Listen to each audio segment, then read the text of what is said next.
Fonnie Willis and Nathan Wade were in a romantic relationship, correct? Correct. I'm referring to a different conversation. I asked you, do you think it started before she hired him? And I'm going to object. This was covered. So, Terrence, do you remember telling me that it started when she left the DA's office and was a judge in South Fulton? I see the message there, but I don't recall. And when I asked you if you thought it started before she hired him, and you responded absolutely. Your Honor, I'm going to object as to the... Well, I'm asking if he remembers that. He hasn't answered that question yet. Right, but the relevance of whether he remembers it isn't established until we know how he remembers it or why he knows it. If that makes sense. I guess not. Sorry. How he knows it? I'm sure. Just asking if he told me that. So when did the relationship start? I cannot answer that. So using that date, at that point, had they begun their romantic relationship? Of 2022. January 25th, 2022. 2021, I'm sorry. When you got your first contract? You told us that Mr. Wade brought you that contract, essentially told you about that contract. That is correct. So Ms. Willis is not the one that brought that contract to you directly. It was Mr. Wade. That is correct.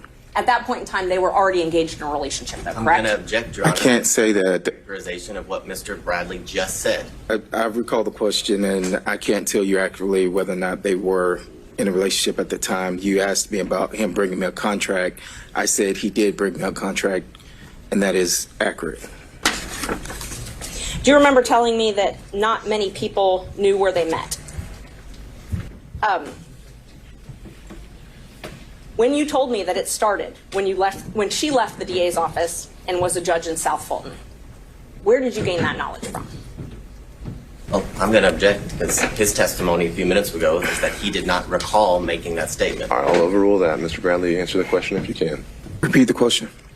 When you told me that their relationship started when she left the DA's office and was a judge in South Fulton, where did you obtain that knowledge from? I was speculating. I never witnessed anything. So, it was speculation. I can't tell you anything specific, if that's what you're asking. You can't tell me anything specific as to why you speculated about that? No, this was however many years ago. I mean, I don't recall, but no, I don't. I don't know if speculation is lying, but...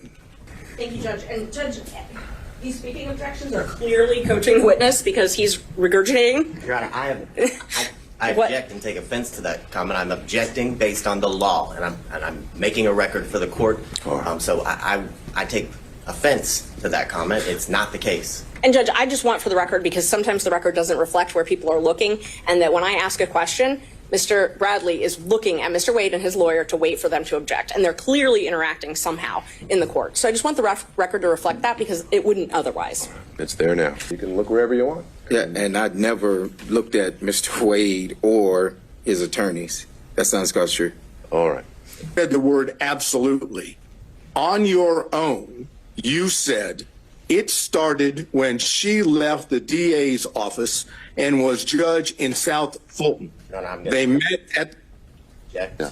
Asked and answered. All right, understood, Mr. Body. I'm going to let Mr. Sato have a few minutes on this, and we'll go from there. But Judge, I'm sorry. I did answer this. I answered it for Ms. Merchant. I stated that I was speculating. The judge, someone objected to the speculation. When you were communicating different details of the relationship between Miss Willis and Mr. Wade to Mrs. Merchant, did you lie to her about any of those details? Objection. Asked and answered twice. I don't think he's answered it yet. I don't recall ever whether any of it was a lie or not. Well, this time, so. At the time you were communicating with Miss Merchant, you were still friends with Mr. Wade, correct? Yes. And at the time you were communicating with Miss Merchant, you knew that she was talking to you in her role and capacity as an attorney in this case, correct? Correct. And you knew that she was going to use that information to somehow benefit and file a motion, benefit her client, correct? I did not know that.